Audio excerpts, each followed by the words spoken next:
Hello!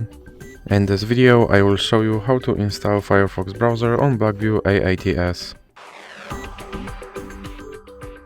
So you have to start by opening your search bar and type in Firefox.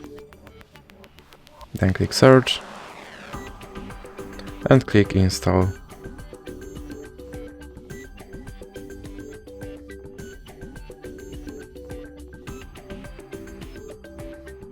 Now you can click open, and here you can select the default browser, or you can click cancel, and now you can add a Firefox widget, or you can click not now. Here you can sign in to your Firefox account, or you can click not now. And as you can see, my Firefox browser is now installed and is ready to use. So that's it for this video. If you liked it, please remember to leave like and subscribe.